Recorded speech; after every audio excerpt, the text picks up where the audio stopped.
You will hear a number of different recordings and you will have to answer questions on what you hear. There will be time for you to read the instructions and questions, and you will have a chance to check your work. All the recordings will be played once only. The test is in 4 sections. At the end of the test, you will be given 10 minutes to transfer your answers to an answer sheet. Now turn to Section 1. Section 1. You will hear a survey company representative ringing a person to obtain some information. First, you have some time to look at questions 1 to 5.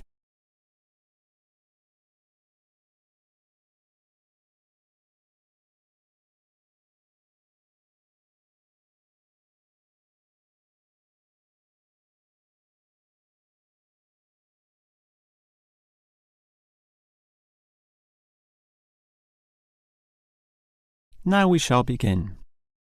You should answer the questions as you listen, because you will not hear the recording a second time. Now listen carefully and answer questions 1 to 5. Hello? Hello? Who is this? Hello, I'm a representative of the Tally-Ho Survey Company, and I'd like to ask you a few questions regarding exercise. Ah, that's an interesting subject. Yes, we think so too. But I'm afraid I'm a bit busy at the moment. Don't worry, this will only take about 4 minutes at the most. It's 10:25 now, so it will all be over by 10:30. Well, all right, if it's that short. It will be. So, one of the first things I need to know is where you are. That is, which suburb or area of the city. The last client was in Blackburn, for example. Blackburn, that's close to me. I'm in Box Hill. Another eastern suburb, then. I have a friend in Box Hill, too. Interesting place. Now, I need your approximate age for this survey. Are you younger than 20, between 20 and 29, 30 and 39, and so on? I'll turn 40 in a few months, so that puts me in the 40 to 49 age group. Well, that's in a few months, so right now you're in the 30 to 39. Oh, right, so put that then. OK. Now, I need to know your occupation. The last caller was a housewife, for example. The one before that, a teacher. I used to be a teacher too, teaching cookery. And now? Now you can just put domestic duties. Actually, I hope to begin a new job soon as a cook, but that won't be for some time yet.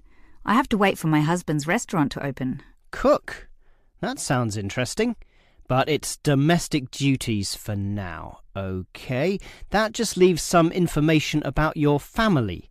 This is not obligatory at all, so if you don't want to answer, that's fine.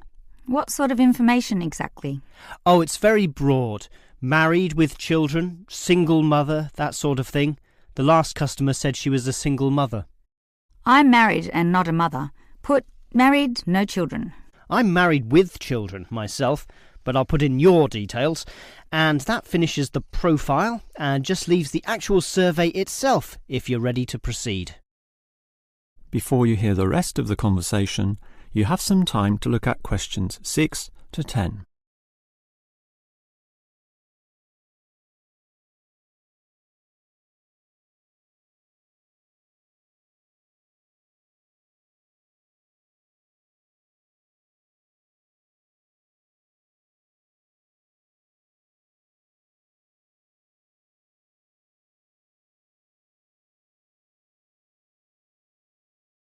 Now listen and answer questions 6 to 10.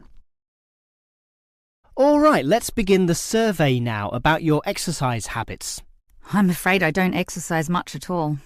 Well, the main question is in what form you take your exercise, however little that may be. For example, in just cleaning. Do you clean the house? My husband does the cleaning, actually, but I walk to the supermarket and shops very often, up to 4 times a week.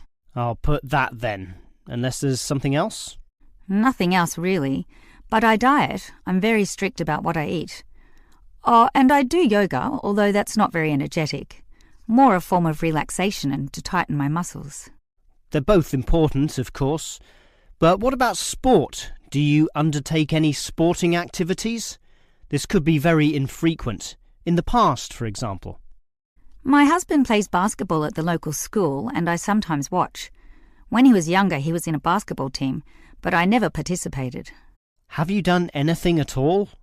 I used to hike in a nearby national park. Well, that's a definite physical activity, so I'll put that, but not basketball. All right, that just leaves future exercise intentions. Do you plan or expect to do, at some stage, any form of exercise? I once dreamt of doing modern dance, but that's never going to happen. Realistically, I'm thinking about going swimming at the local aquatic centre, although my husband thinks we should just jog. I can't see myself doing that though. Too tiring. I can understand. I used to jog too, and it really makes you sweat. I'd say swimming's a much better option. But I'll be starting this job as a cook in my husband's restaurant. I imagine I'll be very tired doing all those late shifts. But if I have any energy left over, I might go to the aquatic centre to release some stress. All right, well, that's the end of the survey. Thank you very much for your time. That is the end of section 1. You now have half a minute to check your answers.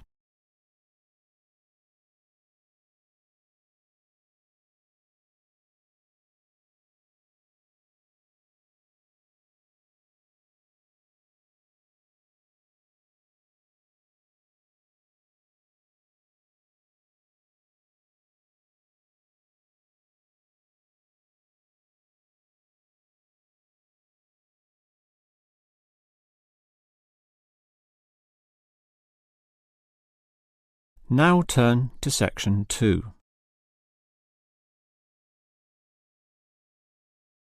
Section 2. You will hear the director of a language centre library explaining about its facilities to some new students. First, you have some time to look at questions 11 to 16.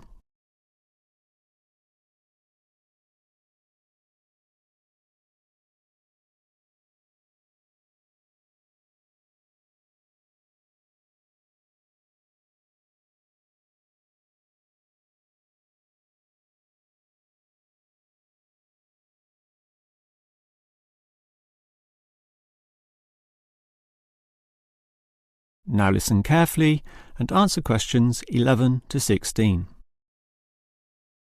Welcome to the library, or the ILC, which means Independent Learning Centre, and let me explain about some of its facilities.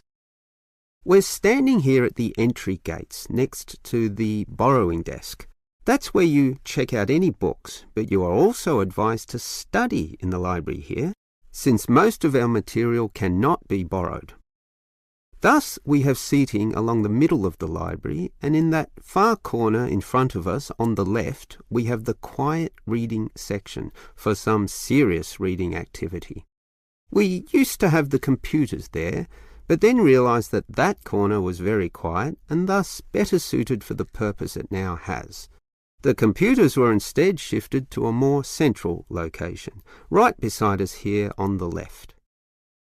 Again, somewhat confusingly, this area once housed the newspaper and magazine section, but the people in the quiet reading area had to walk too far to collect this literature, so it was moved to right beside them in the adjacent corner.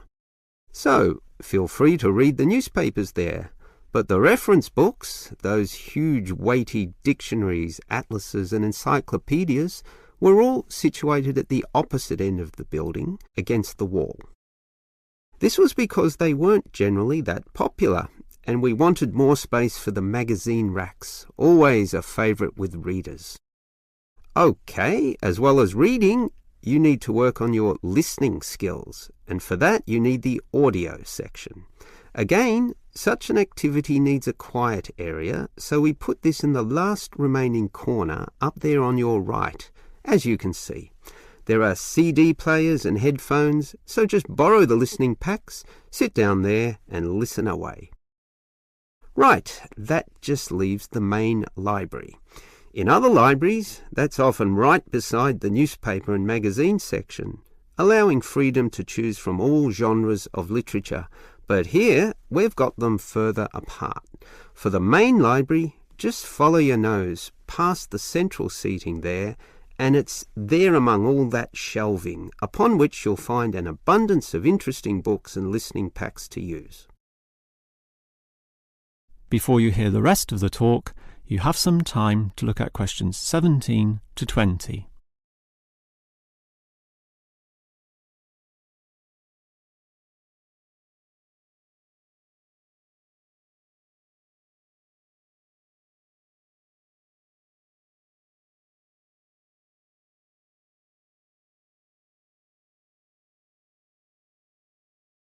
Now listen and answer questions 17 to 20. Now, I'd like to tell you a bit more about an excellent service offered in the ILC here that we call the Special Sessions. What can you do in them? For a start, many of you need practice in speaking English, and for that we hold a special discussion session led by a teacher. That can be noisy. In fact, we hope that it is noisy, since that would mean many people are talking. It's in the central seating area, and it used to be from 10:30 to 1:30, but we found that the noise was disturbing the regular ILC patrons, so we shortened and moved this discussion to the morning 9 a.m. time slot, when fewer people are in the centre. It goes for 1.5 hours. All right. What about writing skills? Well, we can help you there with another teacher. Now, writing is a fairly quiet activity, so that teacher stations him or herself in the quiet reading area from 1:30 until 3. The 10:30 to midday time slot cannot have a teacher for such writing skills, as they are all teaching in the morning. For this reason, of course, there cannot be an on-call teacher in the morning either. Although many people would like one, particularly the 10:30 to noon crowd, having just finished their early morning class. These students all have to wait until midday onwards, when, for 3 hours, a teacher will be stationed in the audio section, ready to deal with all those questions. Until recently, we had another teacher doing the 3 p.m. to 6 p.m. time slot in the central seating. But all the noise interfered with the late users of the ILC, so we had to cancel that.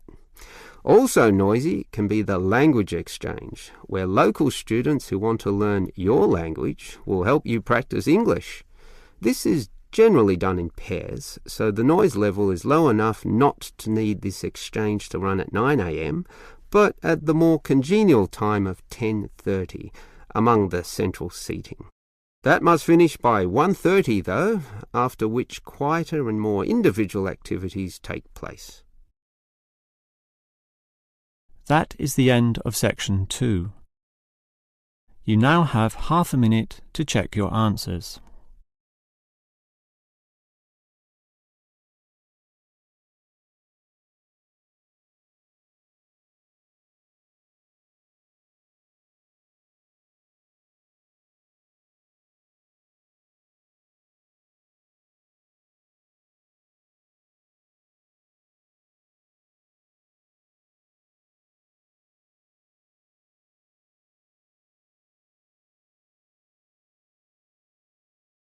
Now turn to section 3.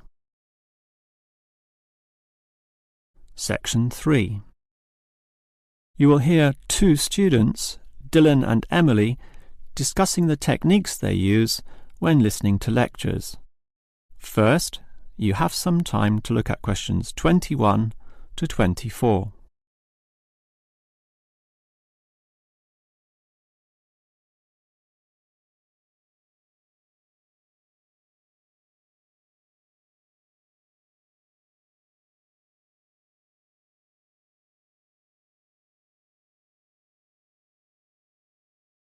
Now listen carefully and answer questions 21 to 24. Hi, Emily. What did you think of that lecture? A bit hard to follow, but I have some good lecture listening note-taking strategies which really help, so I can review the lecturer's message later. Lecture listening note-taking strategies? Review it later? That sounds interesting. I must admit, I struggle a bit to take down the gist of what I hear. Look at my notes. Well, I can see a basic problem immediately. You're writing full words, such as century, when all you need is a C. And don't write increase, just draw an up arrow. And why write thousand when a TH will do? I see. Just use symbols. That's not a bad idea at all. It's the most basic strategy, allowing you to record information at a faster pace. These lecturers can talk faster than others too, so you don't want to waste any time. But you need to be very familiar with your set of symbols. Why? Because you'll have to look at these notes days, weeks, or even months afterwards when you begin writing your essay. So you'll need to be able to interpret them at a later stage. I think I can do this, even by looking at your notes. Imed must mean immediately. But regarding the lecture as a whole, I knew the professor would be giving a set of specific recommendations and comparing two alternative approaches, so I formatted my page in advance, adding the features consistent with the nature of what I was going to hear. I think I need an example of what you mean. Well, look at my page. Before the lecture, I drew large headings saying recommendations. You should always draw these, and I drew a table saying approach 1 and approach 2. At the end, I drew a flowchart, as obviously the final recommendation would be a step-by-step approach. Then I was prepared in advance to simply fill in the spaces. Wow! Now that's clever. Before you hear the rest of the talk, you have some time to look at questions 25 to 30.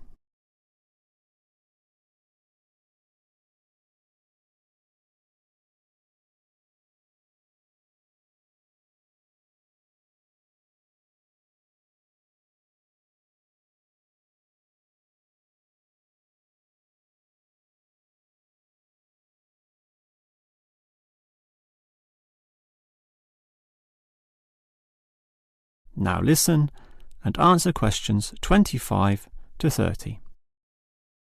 Your advice about note-taking sounds great, but I still have one question, Emily. How are you able to design your page in advance? I mean, how can you predict the nature of the talk and know which design is likely to work best? It's rather obvious when you think about it. What's your next lecture about? Legal studies. Well, that suggests to me that you'll need a flowchart, since the judicial system has a very logical, do this first, do that second approach, which must be followed in that order. You know, all the processes that happen in the courtroom and the procedures that must take place to ensure complete legality. Sure, that's the way law is, very linear and orderly. But what about culture studies? That's just a mass of comparisons of different cultures. Which tells you that you'll need a table where, in tabular form, you can efficiently write down information. But often the lecture's not that simple. The professor throws in a really complex mix of ideas. Then use a spider graph, like the web a spider makes, where there's a central idea around which you attach all the associated thoughts and ideas and impressions. I see. I think I understand. And that would be very quick too, very efficient. I like that. But what about management theory? How would you approach that? The same as with culture studies. I'd use a network, which is basically the same as a spider graph, linking thoughts, although this time there are directions involved. It is this element that makes it different, the fact that the thoughts go one way and not the other. Okay, has directions. It sounds logical. And what about the other subjects, such as political science? There's no predictable order to that. Well, for that I'd just put my notes in a line, that is, in linear or straight line fashion, and these notes would use symbols, of course, to save time. Okay, that just leaves mass media. For that, I wouldn't have any special design at all. As you say, sometimes it's impossible to predict in what way lecturers will present their information, in which case the best you can do is pre-write headings, but not specific, just general, as in main 1, main 2, sub 1, 2 and 3, and so on. Okay. But always be prepared to adapt to the nature of the talk. using any one of the other methods if it becomes appropriate at the time. That is the end of section 3. You now have half a minute to check your answers.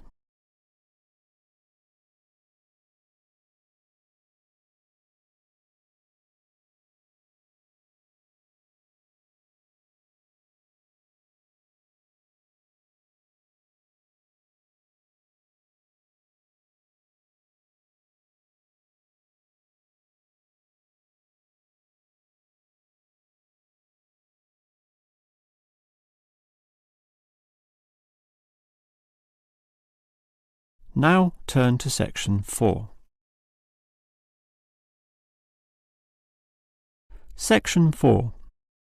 You will hear a lecturer talking about an unusual atomic particle called a neutrino. First, you have some time to look at questions 31 to 35.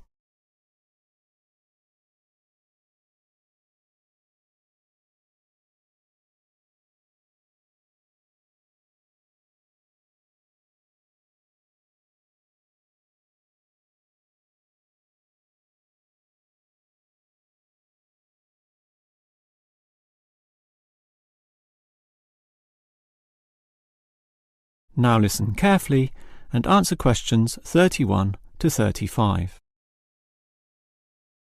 When considering the smallest unit of matter, the atom, most people know of electrons, protons and neutrons, but almost none know of another particle, even though they are constantly emitted from the sun in the trillions, with 100 to 200 billion of them regularly passing through your body every second.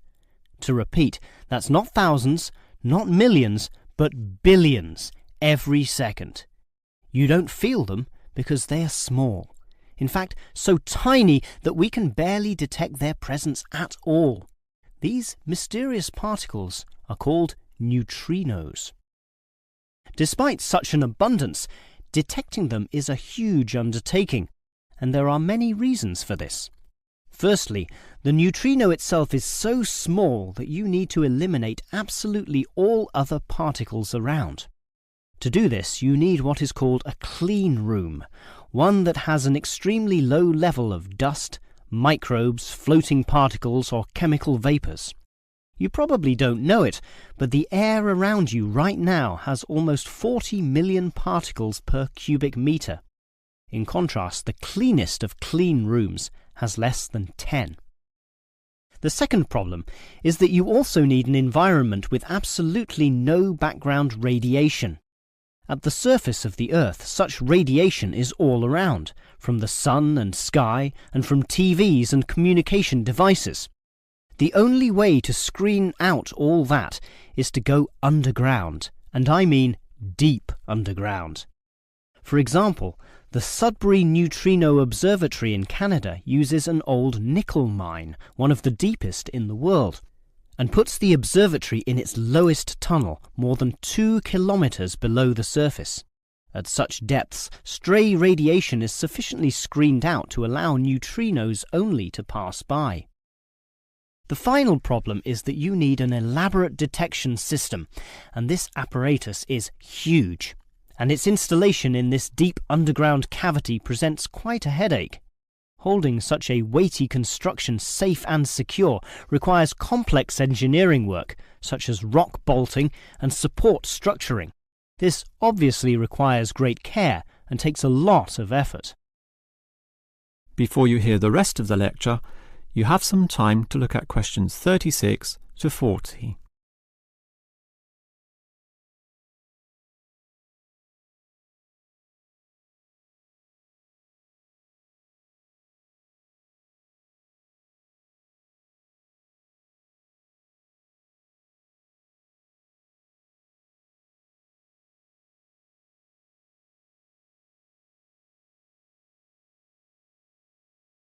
Now listen and answer questions 36 to 40. So I've told you about the difficulty in detecting neutrinos. They are tiny, virtually weightless, have no electric charge, and hardly interact with anything at all. yet we can detect them, and to see how, let's consider the Sudbury installation once again.